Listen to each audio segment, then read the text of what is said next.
Tyler Letzo was diagnosed with autism in 1994 when he was 3 years old. His mother, Suzanne, scoured the state for anyone qualified to administer applied behavior analysis, a scientifically researched therapy that makes a difference for many children with the disorder. At the time, she couldn't find any. Since then, the number of credential-holding ABA therapists has increased dramatically, and Letzo founded the Connecticut Center for Child Development in Milford. Still, resources aren't what they could be, she said. That reality gave rise to a bill that the Connecticut legislature adopted this spring. Called an Act Concerning Special Education, it will for once regulate the personnel that school districts hire to administer or oversee applied behavior analysis. It shouldn't have to be a fight for these parents, Letzo said. The impact of autism varies for those diagnosed with the disorder. Some might be completely nonverbal or have obsessive interests. Others, although they may have good language skills, might avoid eye contact or have trouble with depth perception. And given the different symptoms, the severity also differs for each individual. This is why there isn't one roadmap for treatment, researchers say. Behavioral treatments, which include a variety of applied behavior analysis approaches, are considered the most researched best practice for the treatment of autism, said Kathy Koenig, a research scientist at the Yale School of Medicine. They use positive reinforcement to teach autistic children desirable behaviors and reduce ones that cause problems. Such treatments, however, are typically only part of what a person with autism needs to progress, Koenig said. Some may need a speech-language pathologist. Others may need occupational therapy for everyday skills, like tying shoes or holding a pencil. And some might need to see a psychiatrist to help manage anxiety.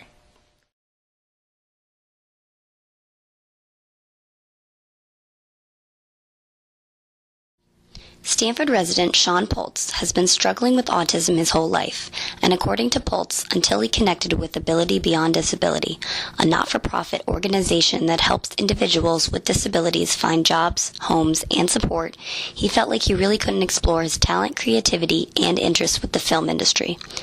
"I love everything about the movie," said 24-year-old Poltz. Poltz has been interning and working on and off the stage at Curtain Call, a local theater group in Stanford, since he was 14 years old. Poltz said this past summer he has also worked with employment specialist at Ability Beyond Disability, Kathleen Gross. According to Gross, she has been working with Poltz for the past 6 months and coaching him to help him find a job.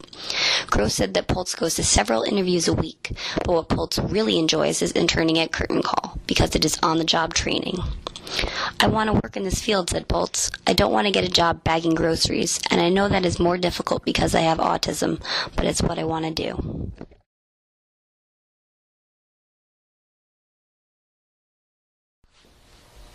Letitia Johnson takes little for granted, and certainly not the many small triumphs that make up a successful trip to the grocery store or a day at the playground when her 8-year-old son Christian gets invited to stand on the basketball court. About 6 years ago, Christian was diagnosed with autism, news that changed everything for the toddler and his single mom. The disorder has manifested itself in Sprout, his nickname among loved ones, as a socially debilitating range of behaviors trademarked by a lack of impulse control. Sprout's disorder has also precluded him from acquiring any language.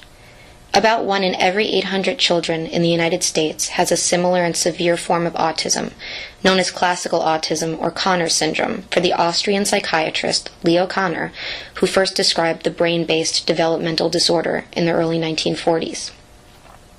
Since Connor's early observations, other psychiatrists have expanded on the definition and understanding of the spectrum. Aside from autism, the spectrum includes Asperger's syndrome, in which children have no significant delays in developing language skills, and pervasive developmental disorder not otherwise specified. Fred R. Volkmar, a leading expert on autism, described it as a double-edged disorder in which a person lacks typical engagement with the social world but exhibits over-engagement with the non-social world, inanimate objects, for example, or patterns of behavior.